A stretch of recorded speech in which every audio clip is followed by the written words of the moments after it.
Hi everybody, Paul Murphy here. You probably know that because it's my Facebook page or my TikTok page. Um, just going to try and start doing these weekly updates and questions and answers with people to kind of let people know things that have been happening either locally in Tala, across Dublin, or in the Dáil, and issues that we've been campaigning on. Um, as every week, like so much happens in reality. But maybe just a few highlights of things that have been happening in the last few days. If you share it, if you're interested, share it with your friends, and put in any questions or comments you have, and I'll do my very best to answer them. Maybe when I get through a few of the updates that I'm doing. Um, Maybe to start, because it's literally happening right now as we speak, the debate on neutrality and these so-called consultative forums that the government have set up. So Micheál Martin, who's now the Taoiseach and the Minister for Foreign Affairs, gave a speech in the Dáil there, which was trailed in the media this morning, which is all about the need to abandon the so-called triple lock and for Ireland to be involved further in the process of European militarisation. So the European militarisation process, which Ireland was told after the Lisbon Treaty, no, don't worry, you don't have to be a part of that. Micheál Martin is now arguing, well, of course we should be a part of that. Um, and really, like none of this is a surprise. It is extremely predictable, extremely obvious that this has been coming. The Irish political establishment really has a war against what is left on neutrality. This is not a new agenda that they have. You can go back 20 years, and Fine Gael had a policy document called Beyond Neutrality, which again was highlighting the triple lock in particular, which they think is kind of the thin edge of the wedge in terms of undermining what is left of neutrality. Their plan is pretty transparent, in my opinion. Get rid of the triple lock, get rid of the block of being involved in further European militarisation, common security and defence policy, sign up to further NATO-led alliances like the so-called Partnership for Peace, which Ireland participates in, like the Ukraine Contact Defence Group, which Ireland participates in. Now they're talking about participating in a NATO-led alliance about protecting our underseas cables. And then ultimately, the goal is for Ireland to join NATO. They like to say that that's some sort of mad conspiracy theory, but it's really obvious that that's where they're driving at. The huge process of militarization across Europe, using Putin's invasion on Ukraine to try to establish the hegemony of US imperialism over Europe. Finland and Sweden applying to join NATO. Ireland is like further behind in that process, and crucially with public opinion that is very much in favour of neutrality. But that's the direction of travel. That's definitely where they want to go. The next step in that is the so-called consultative forums that are going to happen in a few different locations across the country in June. This is about getting an outcome which will recommend an end of the triple lock, recommend more involvement in militarization. Like, definitely, that's what's going to happen. So it's very funny, in a sense, if it wasn't so serious, that like it's what, 2 months ago that Micheál Martin was saying we should have a citizens' assembly on neutrality. Then public opinion remained steadfast in favour of neutrality, and then they've ditched the idea of a citizens' assembly. Crucially, because it has random citizens. They don't trust random citizens, so instead they're going to invite military experts and practitioners. It'll be various people funded by the armaments industry, and it's particularly transparent because the chair, handpicked by the government for this body, is a woman called Louise Richardson, who is a dame of the British Empire, and is an academic who is on record repeatedly as supporting the aims of US militarism. She supported the invasion of Afghanistan. She supported coups and attempted coups by the US imperialism in Cuba, in Nicaragua, in Chile, in the 70s and 80s. Like, she's absolutely unabashed. There's no hiding it, and it's just very obvious what's happening. That's what they're attempting to do. So our aim is to mobilise people to be part of the Irish Neutrality League, to try and resist this drive to ditch everything that's left in neutrality. That's what they're trying to do. That's what we need to try and do, and to mobilise public opinion. Because in theory, certainly legally, they can ditch all the aspects of neutrality without a referendum. We proposed a referendum to put neutrality into the constitution, and of course they voted it down because they don't like what the public opinion is, and they're seeking to evade of it.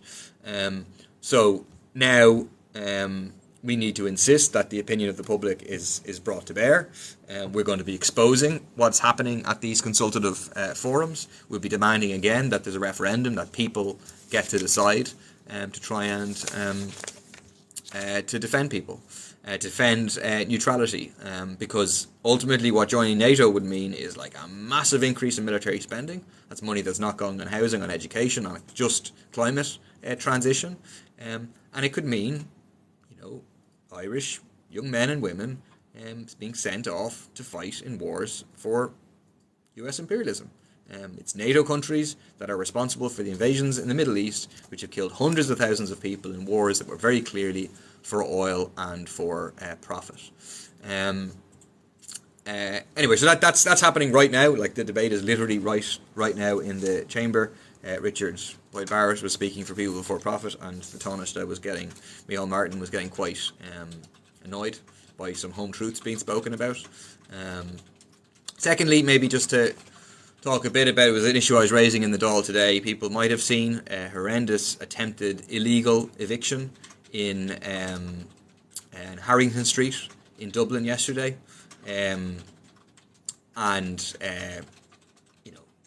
they had no court order.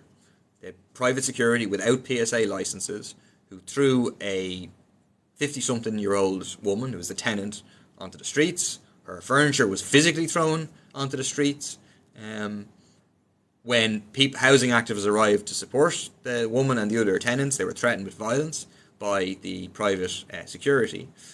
So it's a completely illegal eviction. And interestingly, given all the furore around the spice bag picture, people might have remembered that, where they were appalled at a picture of Gardaí watching an eviction. The Gardaí came, they were called, and they refused to even take statements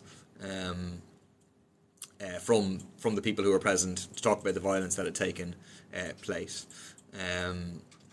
So it was like really awful example. I asked the Taoiseach about it today, or the Taoiseach about it today, didn't get any sort of real answer. But it shows the consequence of the end of the eviction ban, what will be attempted. But also, in fairness, the resistance by the local community, by the CATU, the Community and Tenants Union, People Before Profit members and others went to support the woman, got her back inside her house, so people stood together, resisted the eviction, and that's what's going to be needed.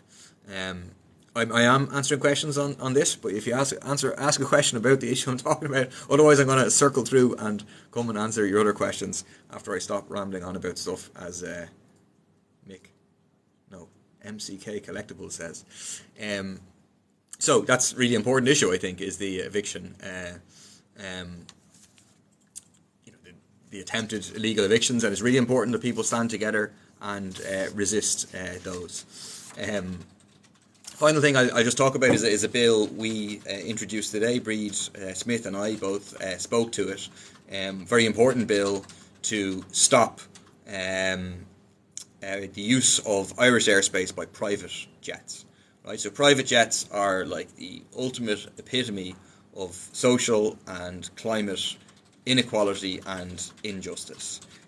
They're only used, obviously, by the very, very richest people in the world. The average owner of a private jet has personal wealth of 1.3 billion euros. So you're talking about the top 1% or even less than the top 1%.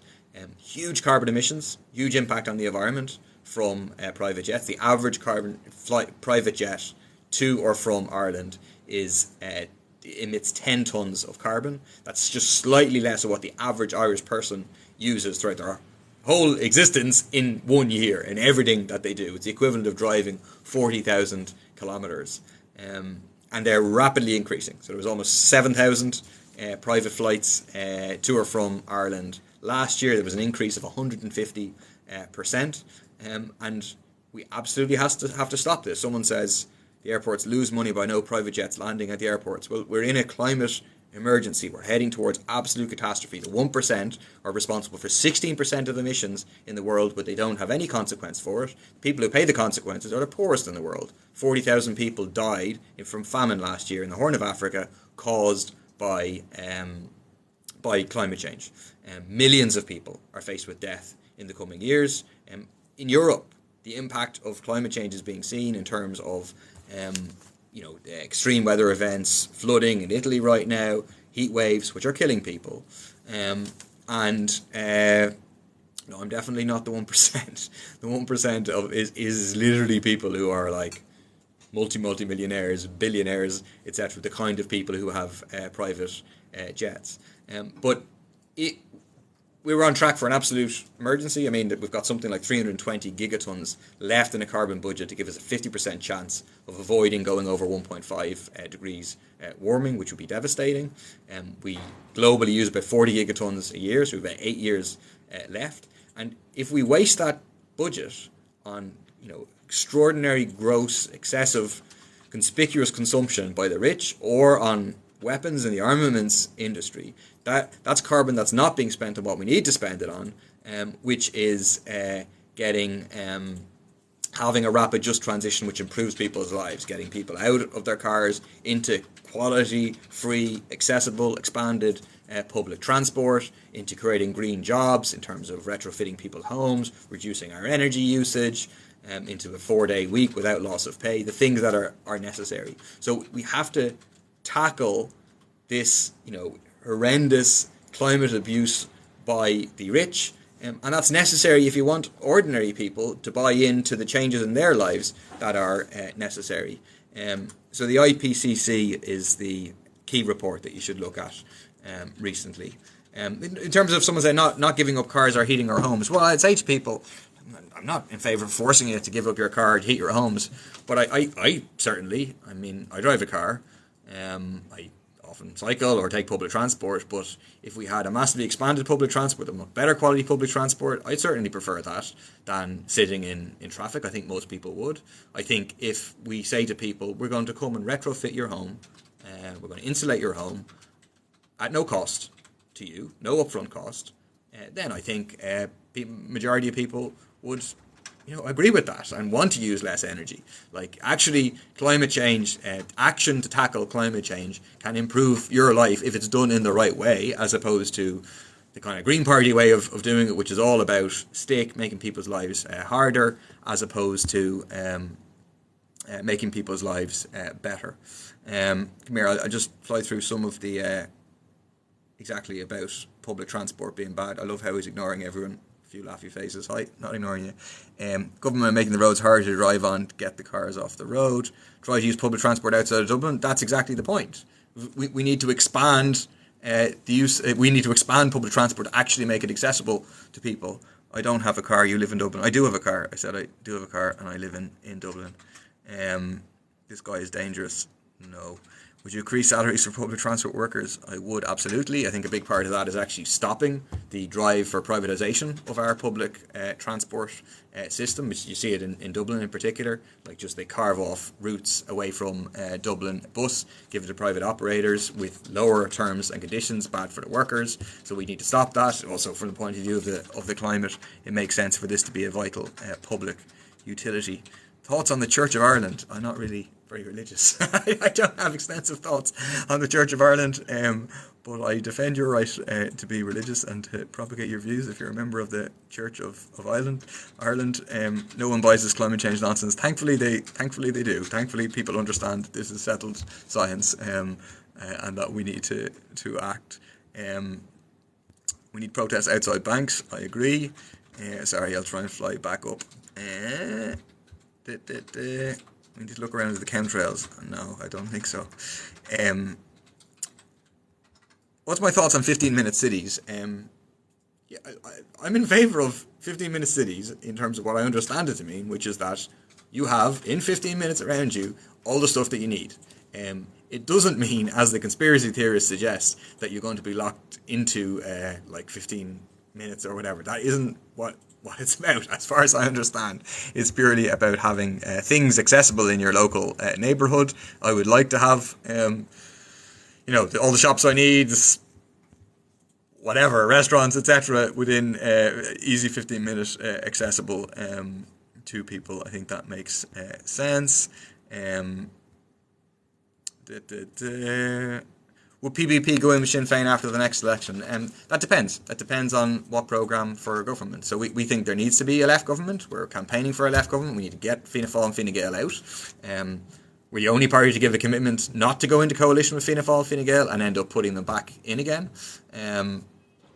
The question of whether we go into government would depend on, do we agree a programme for government that isn't just like a left government on paper, but that doesn't transform people's lives for the better, but that actually makes a fundamental difference to people's lives. In other words, adopts a socialist approach, takes on the wealthy in this country, the corporate landlords, the big developers, those who are responsible for the crises we have, the private health operators, really takes the fight to them and attempts to mobilise people to get rid of this capitalist system that we have and replace it with a society based on people's needs. So the kind of things that are like red lines for us will be the idea that we have to have renationalisation of the energy system, and the idea that we have to have nothing to do with militarisation. Unfortunately, Sinn Féin softened their cough on this week, saying that they wouldn't automatically pull out of this NATO alliance partnership for peace. The idea of increased rights for workers, so a minimum wage of €15 an hour, repealing the Industrial Relations Acts, which tie the hands of trade unions, tie the hands of workers from being able to get organised and take action. Taking the climate crisis really seriously, which means taking the big polluters out of private hands into public ownership. So basically, if the numbers were there after the next election for a government, excluding Fianna Fáil and Fine Gael, including Sinn Féin and People Before Profit, it would depend on whether we get agreement on those core socialist principles that we would want. If we don't have agreement, we would still vote for the Sinn Féin nominee for a Taoiseach, and for every progressive measure that they bring in that we agree with, we'd vote in favour of them. But obviously, if they attack the interests of workers, we would mobilise against them. Vote against them and mobilise against them from below. I'm just mad I don't have a private jet. I'm not just mad that I don't have a private jet. I did not have a point for the King's coronation. I definitely wouldn't have anything to do with that.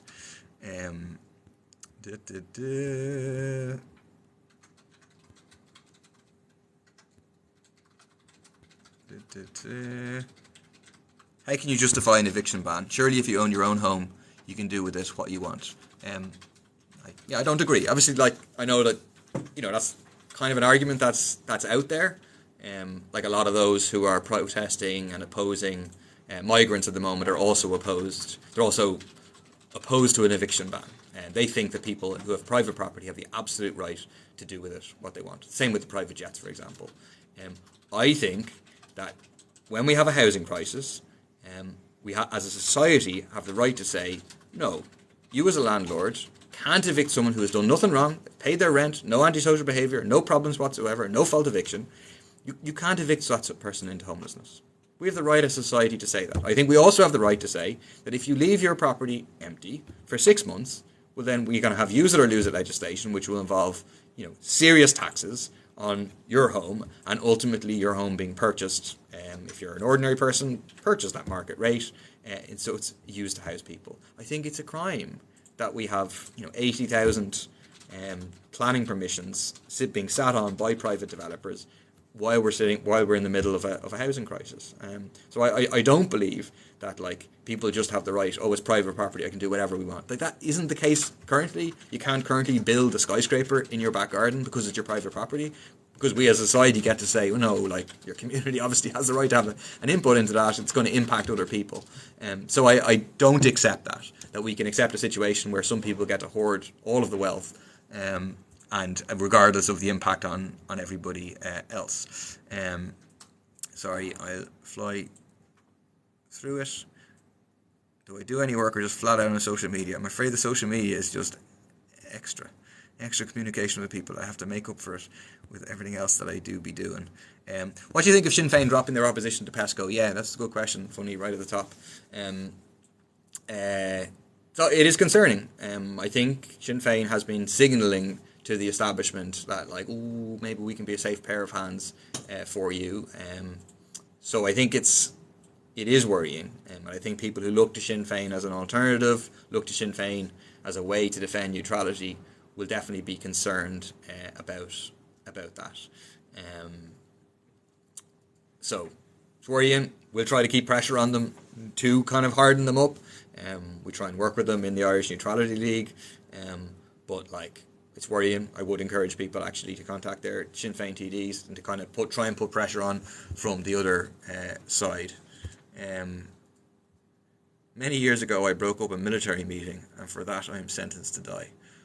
I don't think either part of that is true. We need an election to kick Fine Gael out. I'll finish on this one. It's a simple one that I agree with. I agree with that 100%. Problem is, how can we get an election? I think there's a bit of a problem right now where most people know we need to get rid of this government and are kind of waiting for their opportunity. But we can't just wait, because if we just wait, that means we'd probably be waiting another year and a half. We have to mobilise now if we can to say we need the eviction ban back. We need to defend neutrality. We have to fight for workers' rights. If we build a big enough movement, we can win on those things. But we also may build a big enough movement that the government comes under big pressure and goes, and we get an earlier election. If we just wait around, the election will be at the very latest moment, and we'll have suffered defeats in the meantime. You know, like thousands of people are on the road to becoming homeless as a result of the eviction ban going. We can't just sit and wait for the next election. Okay, I think I've answered most of the question there.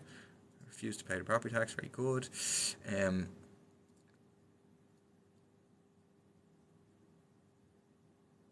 All right. I think that's answered all the questions, or most of them. Yeah, they're still coming in, which is a good sign, I think. Tell you what, I'll be back. I'll be back in a week, all right, and I will answer anything else about that. Can an opposition call general election? No, like, because they have a majority. Like, you know, that's the thing. In the Dáil, they have a majority. But yeah, I'll be back. Good to see so much engagement, and I will be back in a week. Probably around this time, but can't guarantee it. Bye bye.